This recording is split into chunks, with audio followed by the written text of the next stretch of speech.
The movie opens with a single, hauntingly evocative frame. We are not in the restless heart of New York City, where Patricia's life and career have thrived. Instead, the camera places us in the still, ethereal landscape of Cornwall, England. The light here is soft and diffused, filtered through a gentle mist that clings to the air like memory itself.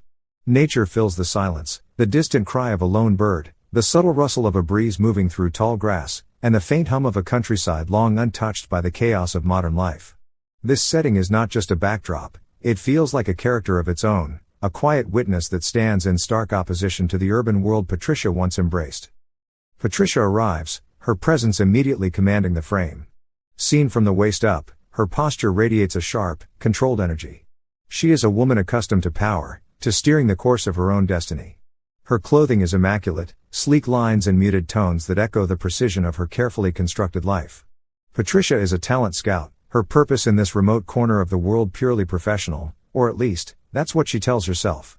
As she steps from her car, her polished shoes sink slightly into the damp country lane. For just a second, she pauses, as though her body remembers something her mind wants to forget. The hesitation is fleeting, but it lingers like a ghost, hinting at an inner conflict she refuses to acknowledge. The camera follows her as she approaches the secluded country hotel. The building looms quietly, steeped in history, its old stone walls weathered by centuries of storms and time. Ivy crawls up its facade like veins, and the heavy wooden door seems to guard secrets of generations past. The air carries the smell of damp earth and faint wood smoke, wrapping the place in an aura of homely stillness. Patricia's professional poise becomes her armor, every movement deliberate, every glance detached, as though she can will herself immune to whatever awaits inside. She presses against the heavy front door, and a small brass bell chimes overhead, its delicate ring cutting through the silence, signaling the beginning of a story that has been waiting years to unfold. And then, the inevitable moment arrives. The man who greets Patricia at the door is not merely the hotel's host, it is Idris, her ex-husband. The air itself seems to falter, time stretching and bending under the unbearable weight of their reunion. For a brief instant, the world holds its breath. Patricia's composure, so carefully constructed, betrays her with the smallest hitch, a breath caught in her throat. Idris's eyes lock onto hers, and in that gaze lies a decade's worth of unspoken questions, a buried history neither of them has dared to exhume. His expression is conflicted, recognition mingling with shock, sorrow, and a faint, fleeting flicker of the love that once defined them both. The silence between them is not empty. It is alive, charged with grief, regret, and longing, the invisible residue of a bond that was never truly severed. Idris, too, falters.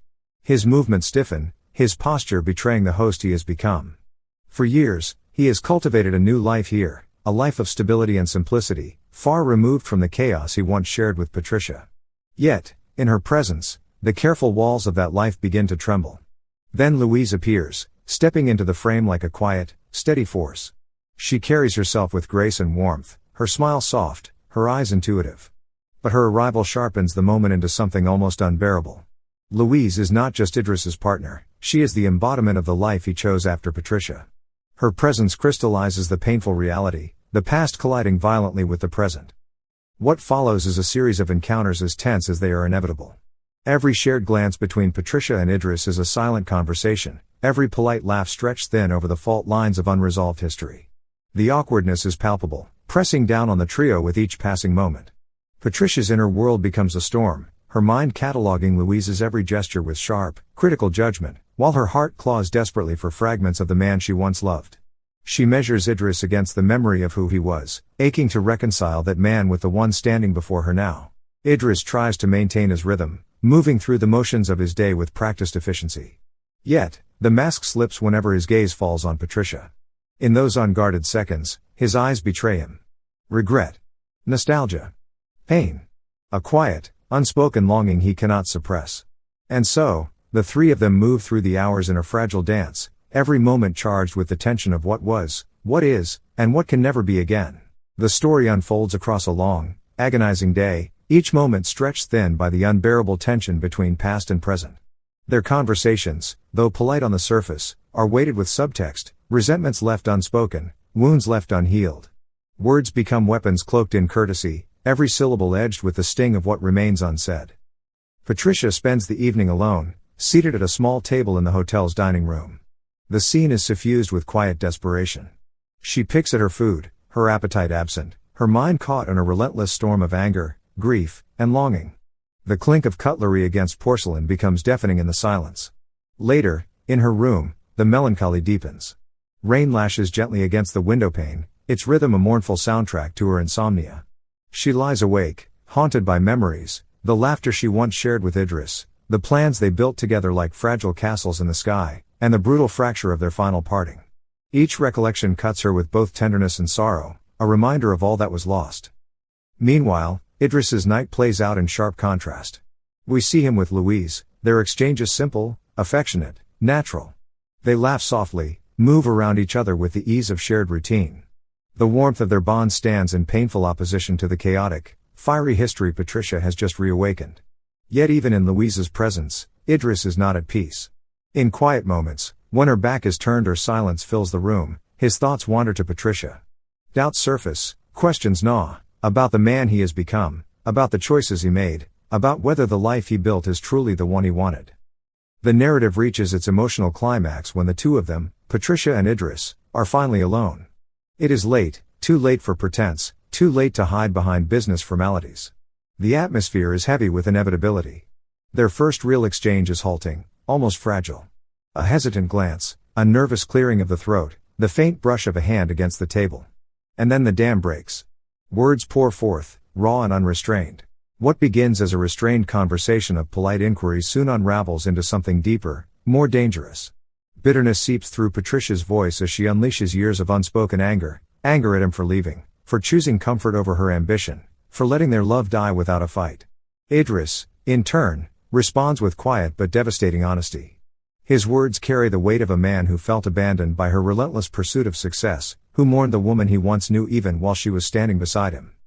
The conversation moves in waves, sharp accusations crashing into moments of aching vulnerability, harsh silences dissolving into rediscovered laughter.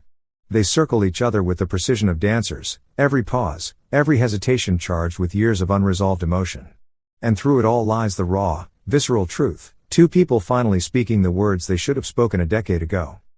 As the night deepens, their walls finally begin to crumble. The carefully maintained distance of 10 years is revealed for what it truly is, a fragile illusion, one that dissolves the moment their defenses falter. What emerges is not just passion, but a profound rediscovery. They fall into a rhythm that feels both startlingly familiar and impossibly foreign, as though no time has passed, yet everything has changed. Their reunion is not presented as a mere physical act, it is something deeper, rawer, an excavation of buried selves, a desperate attempt to reconnect with the people they once were. Every glance, every brush of skin, carries layers of memory. The air between them is heavy with passion, nostalgia, and unspoken sorrow. It is intimacy tinged with grief, the undeniable recognition that their bond, though fractured, has never truly disappeared. In their closeness, they are not just embracing each other, they are embracing ghosts, reaching through time to hold on to what they lost. The following morning unfolds as a quiet study in unbearable tension. The sun rises, indifferent to the emotional chaos that lingers in the air. At the breakfast table, every moment becomes magnified. The clink of a spoon against porcelain, the sip of tea, the rustle of a newspaper, each sound reverberates with meaning. Patricia and Idris steal brief glances, their eyes betraying the weight of the night before, while their voices remain calm, almost too calm, as though normalcy could erase what happened. Louise, ever perceptive, sits between them with a quiet grace. Her presence transforms the meal into an excruciating tableau of modern love and unspoken truths. She says little, but her eyes suggest she knows far more than she lets on. Every gesture, her polite smile, the measured way she sets down her cup, becomes loaded with subtext. The scene is not explosive but suffocating, a brilliant study of restraint, of emotions simmering just beneath the surface, threatening to spill but never quite breaking free. The story arrives at its final crossroads. Patricia and Idris stand before the impossible question, where do they go from here? The love that once bound them still flickers between them, undeniable and potent, yet so too do the scars of the past, the betrayals, the sacrifices, the reasons they shattered in the first place. Their last conversation is quiet, stripped of pretense. Words falter, silences stretch, but honesty prevails. They both recognize the truth. The past is not a place to live in, only a memory to carry. Beautiful, painful, indelible, but never again a destination. The narrative leans into its bittersweet resolution. Patricia chooses to leave. We watch as she carefully packs her bag, each movement deliberate, her professional mask sliding back into place like fragile armor. Yet beneath the polished exterior is a woman who has been profoundly changed. At the door, she and Idris exchange one last glance. It is not grand or melodramatic, there are no promises of forever, no declarations to undo the years. Instead, it is quiet, tender, and deeply human. In that look lies everything they shared and everything they must now let go. The final sequence carries the weight of reflection. Patricia steps out of the hotel, the Cornwall air brushing against her face as though bidding her farewell. She boards the train, returning to the life she left behind at the film's beginning. But she is no longer the same woman who arrived in this quiet corner of the world. The ghost of Idris, the ghost of their love, has resurfaced, not to haunt her, but to remind her of who she was, who she is, and who she still has the chance to become. As the landscape passes outside the train window, her expression lingers in ambiguity, a delicate mixture of melancholy and a newfound, quiet hope. The camera holds on her face, letting us feel both the ache of what she's lost and the subtle strength of what she's gained. The film closes not with an answer, but with a truth, that love is not simply a destination, nor is it bound to permanence. It is a journey, sometimes joyous, sometimes devastating, that leads us deeper into the unresolved corners of ourselves. And in those shadows, we discover not closure, but meaning.